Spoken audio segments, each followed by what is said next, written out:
Olá, meus irmãos, a paz do Senhor. Aqui é o pastor Sérgio Barros. Estamos aqui para gravar o terceiro vídeo da nossa série de dicas e técnicas para nos aprofundarmos mais no estudo da Bíblia. Fique com a gente, acompanhe esse terceiro vídeo, que é feito com muito carinho para você. Grande abraço, vamos ficar juntos aí para aprendermos um pouco mais da palavra do Senhor.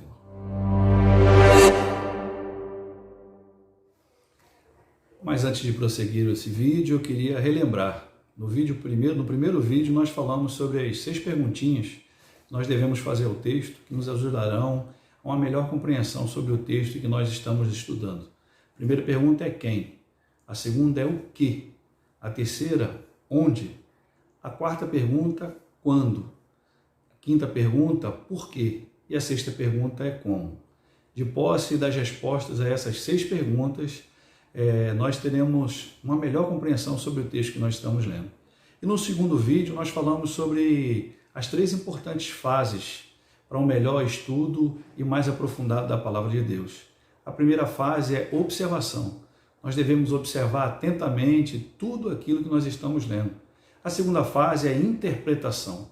Nós devemos entender o texto de forma mais profunda, de modo que nós possamos explicá-lo. E a terceira fase é a aplicação. Ou seja, colocar em prática tudo aquilo que nós lemos e aprendemos. E de posse dessas informações, hoje nós vamos falar nesse terceiro vídeo sobre alguns métodos de estudo bíblicos existentes. E a gente vai falar sobre alguns deles.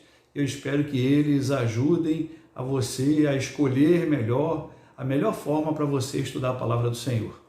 Então, que Deus nos abençoe e vamos lá para esses métodos de estudo bíblico que a gente vai começar a falar pelo primeiro logo agora.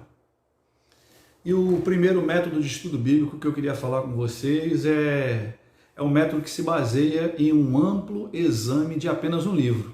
É denominado método de estudo sintético. É uma abordagem de cada um dos livros bíblicos como uma unidade, ou seja, nós vamos abordar cada livro de forma individual. E isso visa nós entendermos o sentido desse livro como um todo. É como se a gente estivesse estudando sem se preocupar com os detalhes, com os pormenores, mas sim com o escopo global daquele livro específico que nós estamos lendo. Fazendo uma comparação, é como se a gente olhasse para uma biblioteca e nós não observássemos um livro específico. Nós olhássemos para uma estante e víssemos todos os livros. Não de forma específica, mas de forma global. É como se você estivesse olhando por um telescópio, ou seja, a gente vê muitas informações e não uma informação específica. Então, esse método de estudo é denominado sintético. O segundo método de estudo que eu queria falar para você, esse aí demanda um estudo mais cuidadoso de um capítulo, de um trecho ou de um versículo bíblico. Esse método é chamado analítico. Nesse método nós vamos analisar, como o nome bem diz, especificamente um capítulo, um trecho ou um versículo da Bíblia. Esse estudo ele tem o objetivo de verificar os pormenores, diferentemente do método anteriormente falado. Nós devemos observar cuidadosamente e notar até os mais diminutos aspectos de cada passagem que nós estamos estudando. Esse método analítico, as partes da passagem bíblica, elas são estudadas como que nós estivéssemos olhando por um microscópio. Ou seja, no método sintético é como se estivéssemos olhando por um telescópio, onde nós vemos muita informação. Nesse método analítico é como se nós estivéssemos olhando por um microscópio. Nós já observamos os detalhes da passagem bíblica que nós estamos lendo. É como se nós entrássemos em uma biblioteca e nós olhássemos especificamente para um único livro na estante. E esse método é denominado método de estudo analítico. Existe também o método de estudo tópico ou temático. É uma investigação sobre um tópico ou sobre um tema que nós escolhemos em toda a Bíblia. Ou seja, nós podemos estudar esse assunto em toda a Bíblia ou em uma porção da palavra do Senhor. Nesse método ou tópico, nós procuramos esse tema em toda a palavra de Deus. Esse estudo é interessante porque nós, nesse tipo de estudo, devemos fazer para nos auxiliar o uso de uma concordância ou de uma chave bíblica. Depois eu vou mostrar para vocês o que é uma concordância e uma chave bíblica.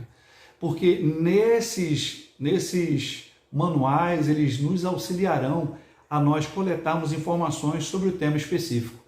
E para você ter ideia do que eu estou falando sobre esse tópico temático, é como se a gente fosse estudar sobre o assunto pecado, ou sobre o assunto perdão, ou sobre o tema amor.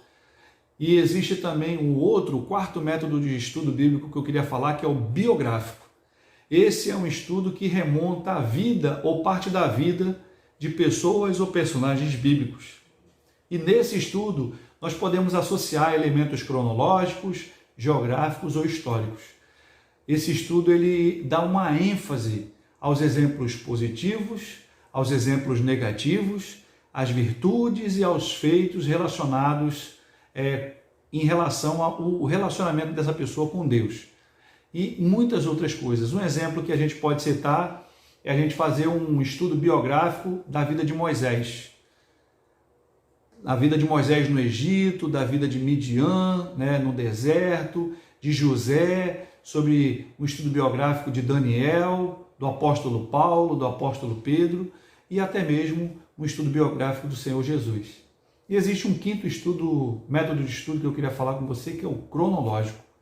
É o estudo que remonta e traça uma linha de tempo cronológica, organizando os fatos históricos relacionados à pessoa, ao reino, ou a um evento, a algum acontecimento histórico específico. Esse método de estudo ele pode servir como pano de fundo histórico para outros estudos que nós estejamos fazendo.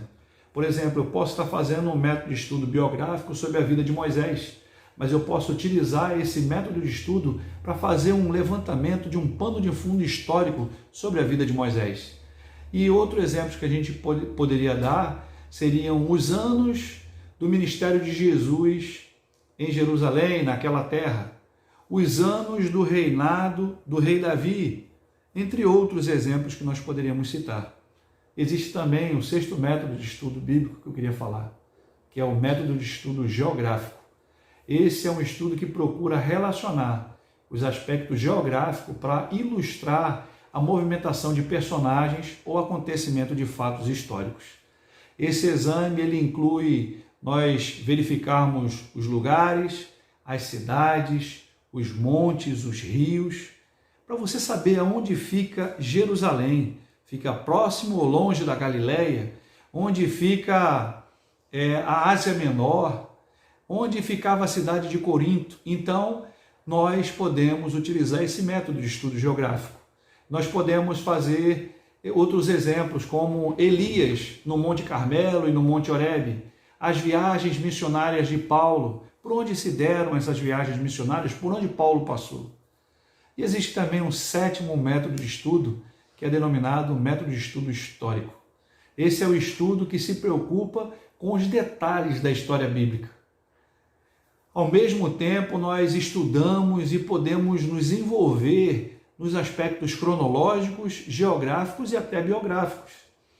Por exemplo, quando nós estudamos o povo de Israel durante os 40 anos dele peregrinando pelo deserto, o retorno do povo de Deus do exílio babilônico, a criação do homem, quando a gente estuda a queda do homem, entre outros exemplos que nós poderíamos citar. Existe um oitavo método de estudo que eu queria citar para você, que é o doutrinário.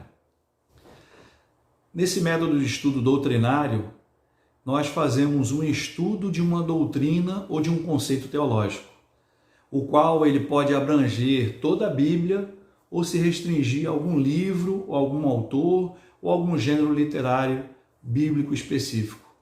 E quando a gente fala de doutrina, irmãos, a gente está falando de fundamento, a gente está falando sobre os dogmas mais relevantes do cristianismo. E a abordagem desse estudo, ela pode seguir um padrão sintético, ela pode seguir um padrão de estudo analítico, ela pode seguir um padrão de estudo tópico ou qualquer um outro. Ele pode ser apoiado por livros de teologia sistemática, que nós vamos mostrar no final desse vídeo. E exemplos de estudo doutrinário que nós podemos fazer são, por exemplo, os falsos mestres, conforme é descrito na segunda carta de Pedro. A salvação que é descrita e nos é mostrada em Romanos. Cristo revelado no livro aos Hebreus.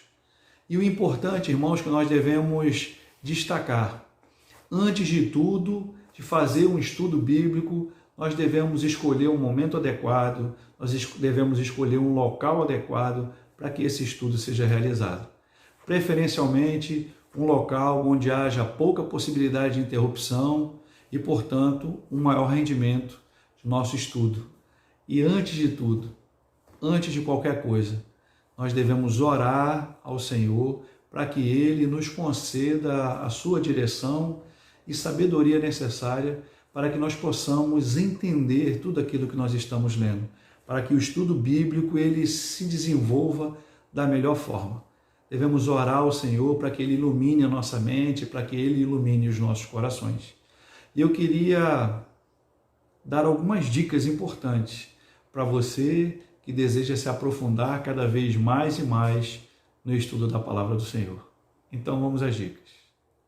Aquele irmão que tem o desejo de estudar mais profundamente a Bíblia, ele deverá munir-se de algumas ferramentas mais adequadas que vão auxiliar no seu estudo bíblico. E que ferramentas são essas? Você pode estar me perguntando. Por exemplo, a primeira ferramenta é uma boa Bíblia de estudo. E eu vou dar aqui algumas dicas de Bíblia de estudo para você.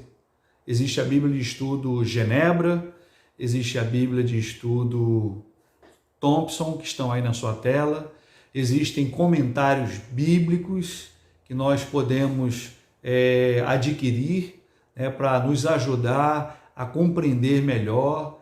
Existem concordâncias bíblicas que nós devemos ter para munir de mais informações. Dicionários bíblicos também nos ajudam, porque existem algumas palavras que às vezes nós não compreendemos e o dicionário bíblico vai te ajudar. Mapas históricos que vão nos auxiliar no entendimento, na localização dos diversos contextos onde nós estudamos a palavra do Senhor. Como eu disse, nós devemos utilizar todas as ferramentas que nós pudermos utilizar para nos ajudar. Enciclopédias, como disse, comentários bíblicos, livros sobre o contexto cultural, é muito importante para a gente entender qual era a cultura daquele povo que nós estamos lendo, estudando. Diversas versões da Bíblia, revista corrigida, revista atualizada, nova versão na linguagem de hoje. Isso a gente tem tudo disponível na palma de nossa mão. Um caderno para anotar as principais dúvidas que você tiver, palavras que você depois quer entender e compreender melhor, pesquisar mais e melhor.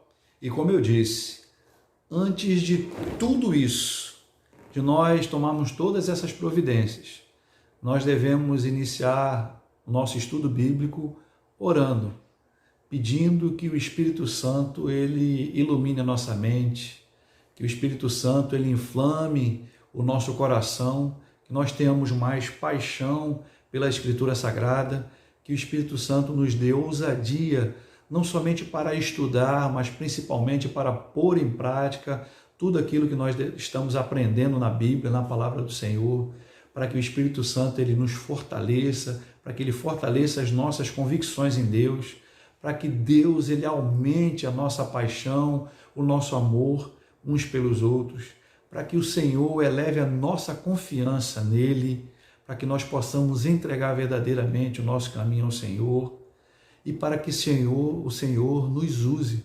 conforme a nossa vontade. Irmãos, de nada ajuda se nós não pormos em prática tudo o que nós aprendemos, tudo que nós lemos, tudo que nós ouvimos e tudo que nós vimos de acordo com aquilo que a gente aprende da palavra do Senhor. Eu acho que você deve concordar comigo que uma das maiores dificuldades, não somente minha, mas creio que sua também, nossa, como um todo, é pormos em prática tudo aquilo que a gente aprende da palavra de Deus. Falar, ler é muito fácil. O difícil é nós praticarmos tudo aquilo que nós temos aprendido e lido e entendido da palavra de Deus. Então a nossa oração, o nosso pedido é para que Deus ele nos ajude a pôr em prática tudo aquilo que a gente tem aprendido dele. Para que nós possamos aplicar em nossa vida e na vida de nossa família tudo aquilo que o Senhor tem nos ensinado. E que Deus ele abençoe a sua vida, que Deus ele abençoe a sua casa, a sua família, e que ele continue nos sustentando, que ele continue nos guardando, que ele continue nos protegendo, mas principalmente que Deus continue nos usando para que através da nossa vida outras pessoas se acheguem a ele e tenham as suas vidas transformadas, assim como nós tivemos as nossas vidas transformadas. Que Deus te abençoe, que Deus nos permita a gravação de novos vídeos e que você seja abençoado por essa palavra que não é minha, mas do Senhor.